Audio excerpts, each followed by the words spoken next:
आपको नए साल की हार्दिक शुभकामनाएं। डेट है 1 जनवरी 2025। हमारी फर्स्ट न्यूज़। ये न्यूज़ हमारे लिए काफ़ी इम्पोर्टेंट है। फ्री फैक्ट पॉइंट यहाँ मिलते हैं। साथ ही GS1 में श्री नारायण गुरु जी पे क्वेश्चन बन सकता है इंडियन हिस्ट्री में। केरला में एक टेम्पल है शिवगिरी मठ, जहाँ पे आपको एंट्री करने से पहले आपकी शर्ट को रिमूव करना होता है। अब इन्होंने कहा है हम ये प्रथा को बंद कर देंगे। हमारे लिए यहाँ पे कीवर्ड आता है श्री नारायण गुरु। क्या है इनका रोल इंडियन हिस्ट्री में सोशल इशू पे देखते हैं। अगेंस्ट कास्ट इनजस्टिस, ये आज की न्यूज़ का भी इशू था। उन्होंने एक स्लोगन दिया था, one cast one religion one God for all, सबके लिए एक जाति एक धर्म एक देव। लेकिन इनके शिष्य थे सहोदर अय्यूब पर। इन्होंने कहा था कोई कास्ट नहीं, कोई रिलीजन नहीं, कोई भगवान नहीं, किसी के लिए कुछ भी नहीं, सबके लिए कोई भी नहीं। बाद में उन्होंने एक टेम्पल बिल्ड किया था शिव जी का अरविपुरम में, जो दिखाता था उनको कास्ट बेस्ड रिस्ट्रिक्शन के खिलाफ में उन्होंने टेम्पल बनाया था लोअर सेक्शन के लिए। उन्होंने मंदिर में भगवान की मूर्ति की जगह एक शीशा रख दिया। उनका कहना था कि भगवान हम सब में होते हैं, हम अगर शीशा भी देखेंगे तो भगवान को देखेंगे। फिर आता है उनका क्या रोल था इंडिया के नेशनल मूवमेंट में। एक बड़े सोशल रिफॉर्मर थे। साथ ही उन्होंने शुरुआत की थी यूनिवर्सल टेम्पल एंट्री अगेंस्ट सबके लिए लोअर सेक्शन के लिए, वो against social discrimination of untouchable के खिलाफ।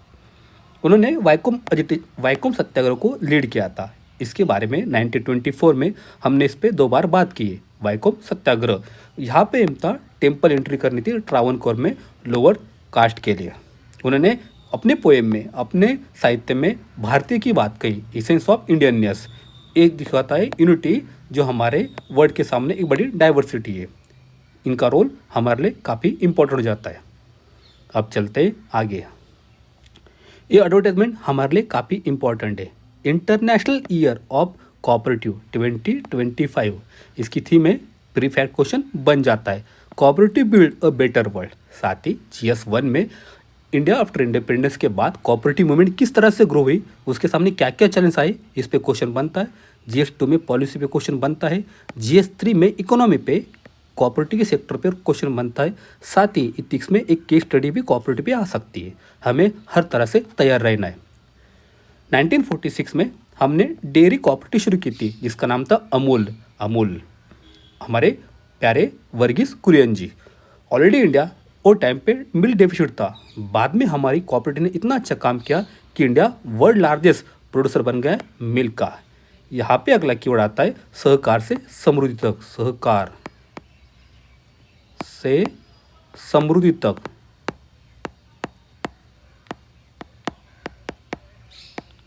ये हमारे मिनिस्ट्री ऑफ कोऑपरेटिव अफेयर की मिनिस्ट्री ऑफ कोऑपरेटिव की एक स्कीम है जिसके अंडर में हमें प्रमोट करना है कोऑपरेटिव सेक्टर को। ये हमारे लिए काफ़ी इंपॉर्टेंट एडवर्टाइजमेंट है, अच्छे से पढ़िए। फिर आगे चलते हैं। यह आर्टिकल हमारे लिए काफ़ी इंपॉर्टेंट है। COP29 एंड क्लाइमेट फाइनेंस पे ऑलरेडी हमने बहुत सारे टॉपिक कर लिए हैं। फिर से यहाँ पे कुछ इशू रिवाइज कर लेते क्या है देखते हैं। बात करेंगे क्लाइमेट फाइनेंस की। 1992 में UNFCCC बना था जिसने कहा था डेवलपिंग कंट्री को फुलफिल करनी है उनके क्लाइमेट एक्शन को, तो कमिट करनी चाहिए उनको किस तरह से फाइनेंस एंड टेक्नोलॉजी उनको मिलेंगी डेवलप्ड कंट्री के पास से। पेरिस एग्रीमेंट आया था 2015 में, ये भी उसी को आगे लेके चलता है। बाइंडिंग करता है डेवलप कंट्री को, आप मोबिलाइज कीजिए फाइनेंस फॉर डेवलपिंग कंट्री के लिए।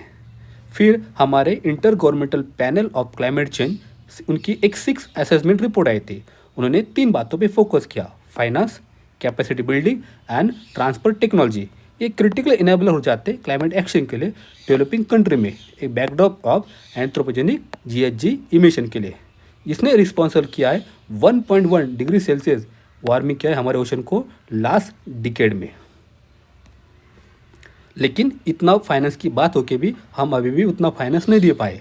कनकुड 2009 में हमने बात की थी, डेवलप कंट्री एग्री हो गई थी कलेक्टिवली मोबाइल्स करने को $100 बिलियन ईयर बाय 2020 तक। लेकिन अभी बस 2022 में एक ही बार उन्होंने 100 बिलियन क्रॉस किया है।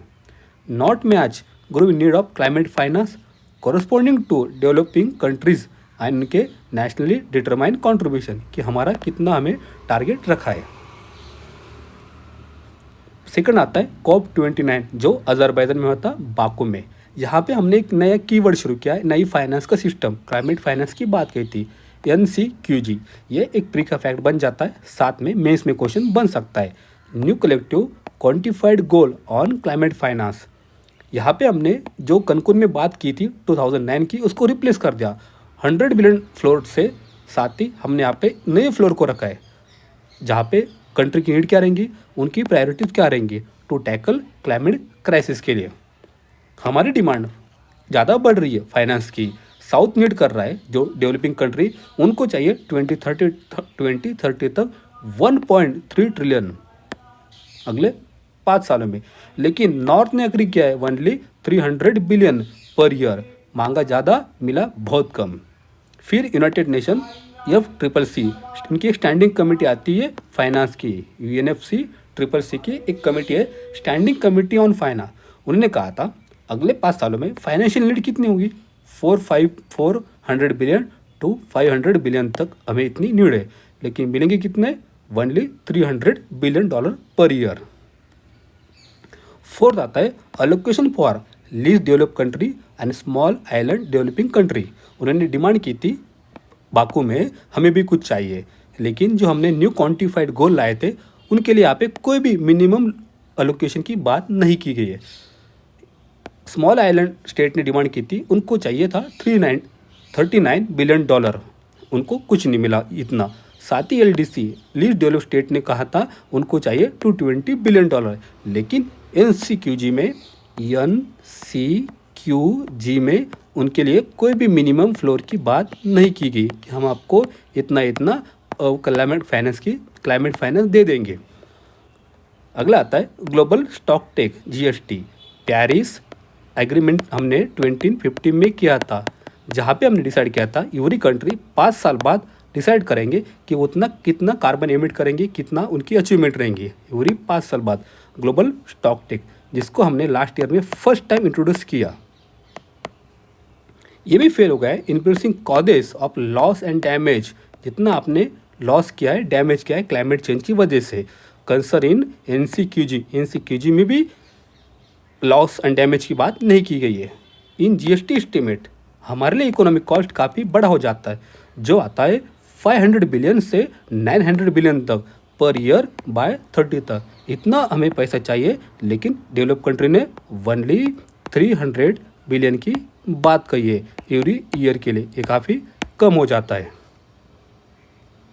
फिर इंडिया की बात करते हैं, India and NCQG new quantified goal for climate finance के लिए डिलीवरी करना है क्लाइमेट फाइनेंस की फ्रॉम नॉर्थ से साउथ तक। जो डेवलप कंट्री है उनकी तरफ से डेवलपिंग कंट्री के लिए डिराइव फ्रॉम इक्विटी फ्रेमवर्क, जिसमें 2 कीवर्ड आते हैं, principle of CBDR common but differential responsibility. सबकी जिम्मेदारी रहेगी आपको क्लाइमेट फाइनेंस को इशू करना है, साथ ही क्लाइमेट चेंज को भी रोकना है, लेकिन सबकी जिम्मेदारी कम ज़्यादा हो सकती है। जिन्होंने ज़्यादा कार्बन ऑलरेडी इमिट किया है वो ज़्यादा काम करें, अभी जिनके पास चांस है वो उनको कम करते जाए, जिनके पास टेक्नोलॉजी नहीं हो या फिर फाइनेंस नहीं हो। एंड रिस्पेक्टिव कैपेसिटी, जितनी आपकी क्षमता है आप उतना फोकस कीजिए, उतना काम कीजिए। इंडिया ने एक एग्जाम्पल दिया है, ज्वाइन किया था मॉन्ट्रियल प्रोटोकॉल, जहाँ पे हमें प्रोटेक्ट करना था ओजोन लेयर को फ्रॉम फर्दर डिप्रेशन के लिए।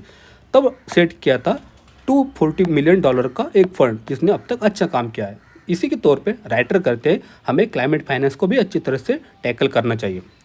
COP29 जो अजरबैजान बाकू में हुआ था, इंडिया ने स्पेसिफाइड किया था न्यू फ्लोर हमें मोबिलाइज करना होगा 1.3 ट्रिलियन बाय 2030 तक। उसमें से कम 600 बिलियन वो आएंगे ग्रांट के माध्यम से, साथ ही कंसेशनल रिसोर्स के माध्यम से। इंडिया का और बाकी जो डेवलपिंग कंट्री है उनके सामने कुछ एजेंडा रहेंगे, क्या है देखते हैं। हमें वर्क करना है मिटिगेशन वर्क पे, जहाँ पे हमें क्लाइमेट को फेस करना होगा, उसके सामने मिटिगेट करना होगा। Just transition work programme, just transition work, ये हमारे लिए काफ़ी इंपॉर्टेंट है। हमें चलना है रिन्यूएबल एनर्जी की तरफ। हम फॉसिल फ्यूल का इस्तेमाल कम करेंगे और साथ ही चलेंगे रिन्यूएबल एनर्जी को फोकस करेंगे। इसको कहते हैं जस्ट एनर्जी ट्रांजिशन वर्क। साथ ही अभी हमने देखा GST, global stock take. India ने कॉल किया है आप प्रोविजन कीजिए फाइनेंस की, साथ ही अदर मीन्स की, जो इम्प्लीमेंट करे अपने फुलफिल को, अपनी सारी बातें को। जो ग्लोबल साउथ है उन्होंने मोर एम्बिशियस NDC रखना चाहिए, नेशनली डिटरमाइन कॉन्ट्रीब्यूशन, हम कितना कितना कार्बन कम करेंगे।